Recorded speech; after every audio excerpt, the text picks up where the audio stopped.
On peut parler du son de l'album? Ah oui. Vas-y, c'est bien. Le son de l'album. Oui. Que dire, on est parti peut-être dans un album plus pop, peut-être dans les sonorités. Après, dans l'approche des. Ah non.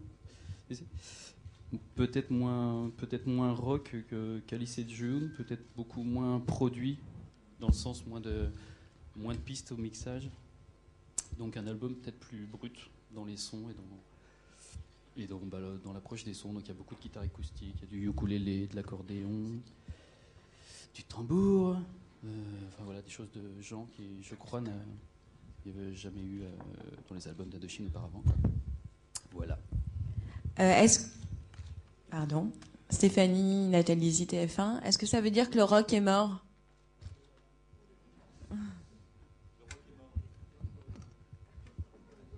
Tout le monde le sait, pourquoi? Mais c'est-à-dire?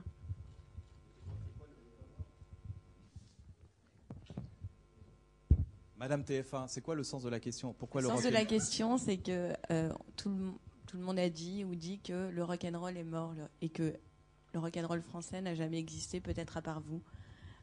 Qu'est-ce que vous en pensez? Non, faut pas exagérer non plus.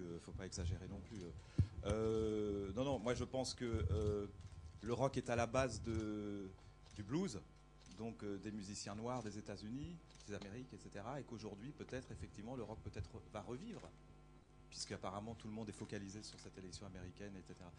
Ça n'a rien à voir, mais bon. Donc, mais non, le rock est mort pour certains, le rock continue pour d'autres. Je pense que le rock fait partie d'un univers de plusieurs musiques générales, mais il n'y a pas d'état d'esprit, il n'y a pas de choses, etc. Mais je ne pense pas que nous représentons le rock français. Nous faisons du rock en France. Enfin, nous essayons, ce qui n'est pas facile. Et comment on se sent à l'aube de la sortie d'un nouvel album?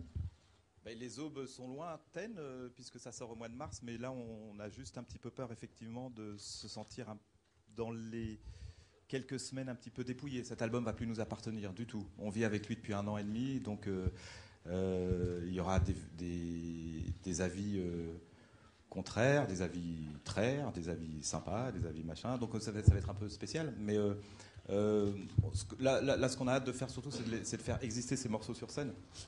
Et donc on s'y attelle dès la semaine prochaine. Mais on se sent... j'aimerais bien partir en week-end, ouais. Un petit week-end.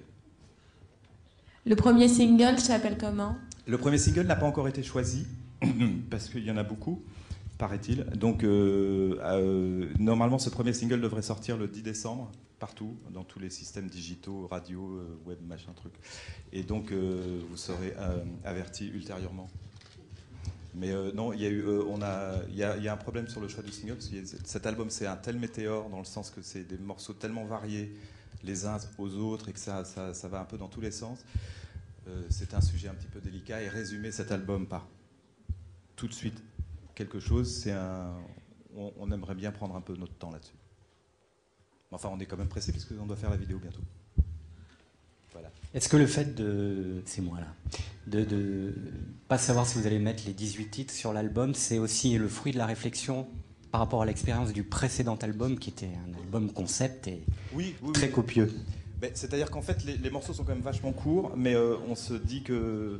Bon, on a fait notre double album, mais ceci dit, aujourd'hui, on n'a pas envie de se séparer de ces 18 titres. Donc on va, quoi qu'il arrive, il sortira certainement, c'est peut-être la solution alternative qu'on va trouver, cet album, plus pour les premiers exemplaires, on mettra tout d'un coup, ou peut-être qu'on en mettra sur notre site à nous, je ne sais pas encore. C'est ça qu'on est en train de voir. Je pense que cet album va se tenir vraiment bien autour de 14-15 titres. Ouais. Donc il faut Jean-Louis. Il faut qu'on se prenne la tête. Jean-Louis, on t'appelle. Jean-Louis. On a appelé Jean-Louis. Pardon. Adrien, bonjour Adrien. D'accord. Adrien, oui FM. Vous n'avez pas parlé de votre collaboration avec Coming Soon? Où exactement?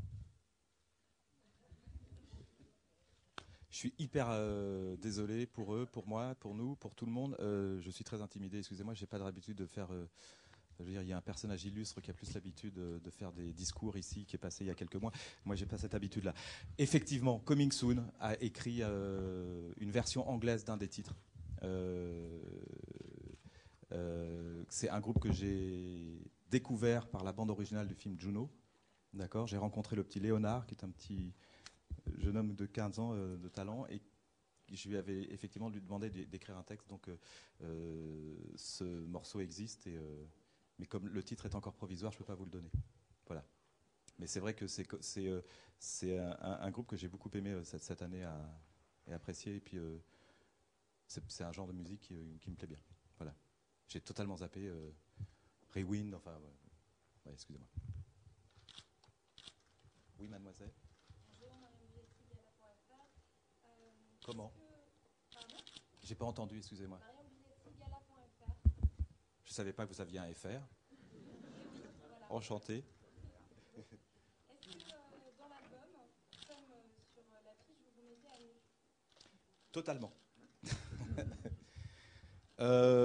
Alors, oui et non.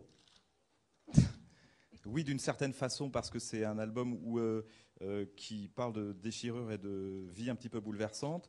Donc, d'une certaine façon, oui, par rapport à ce qui s'est passé cette année pour différentes personnes. D'autre part, non, parce qu'on a la pudeur de ne pas parler de nous. Non plus. C'est-à-dire que je ne comprends pas pourquoi on m'a fait... Justement, j'ai eu la réflexion il y a quelques temps de quelqu'un qui disait, mais c'est marrant, parce que tout le monde s'identifie entre guillemets, enfin tout le monde, les gens qui nous apprécient à vos textes. Et je dis, mais pourtant, je parle pas je parle à la première personne, mais je parle pas de moi. Donc c'est assez curieux. Il y a un paradoxe là-dessus aussi. Mais on va dire, ça va être une mise à nu sur certains dossiers, oui. Et politique et fiscal.